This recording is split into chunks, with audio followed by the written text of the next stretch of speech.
For this removal process, we will need good ventilation, nitrile gloves, a shallow tray, full strength 100% pure mineral spirits, pieces of lint-free soft cotton or cotton polycloth, a plastic bucket, and 4 or 6 mil polyplastic sheeting.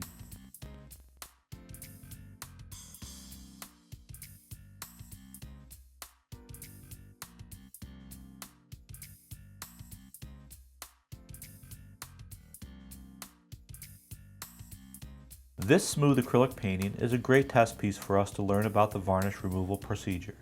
An isolation coat was applied to the painting before the varnish layer, so there is little risk of pigment moving during this process. We begin by saturating the cloth with 100% pure mineral spirits. Weaker solvents will not remove the varnish. The cloth should be saturated with solvent, but does not need to be sopping wet, so we wring it out gently and lay it onto the painting surface. Smooth the cloth evenly, removing any air pockets from between the varnish and cloth.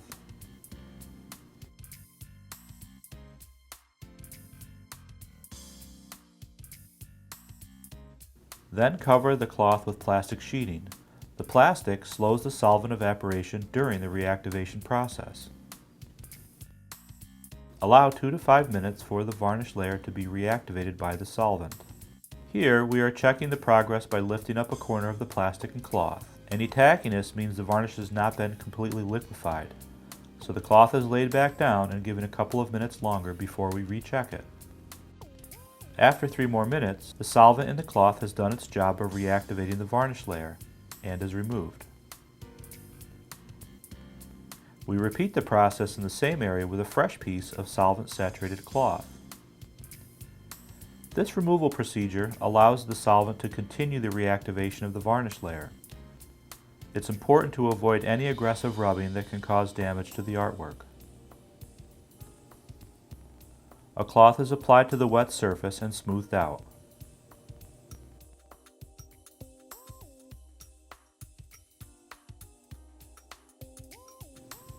Immediately can be removed, and it should take a good amount of the varnish with it. As the cloth is pulled up, inspect it for signs of pigment lift. If you see any, clean up excess varnish and stop the varnish process immediately. The cloth is folded into quarters with the varnish side inward and is used to carefully wipe the surface, removing any remaining varnish. Now it's time to remove the rest of the varnish from the painting. We're speeding it up for the sake of time. However, the process is exactly the same as before. If you are not the artist who created the painting, do not attempt removing the varnish. Consult the painting conservator instead. If the varnish remains sticky for a long time and seems resistant to removal, it may be that the solvent isn't strong enough or the varnish layer is very thick. Long contact times of mineral spirits to the acrylic surface may increase the chance for damage, so if you have attempted the varnish removal of a section without success, allow it to dry and contact Golden's technical support for advice. The solvent-soaked cloth and leftover solvent should be handled and disposed of carefully. Never pour the solvent down the drain. Small quantities can be allowed to evaporate. Larger quantities can be saved for reuse or treated as hazardous waste. The cloth should be allowed to dry completely in a well-ventilated area before disposal. After completing the process in the last section, gently wipe the entire painting one last time. While wiping, feel the surface for any tacky areas and also visually inspect it as well. Once we have removed all the varnish, all that's left to do is allow a few hours for the mineral spirits to completely evaporate.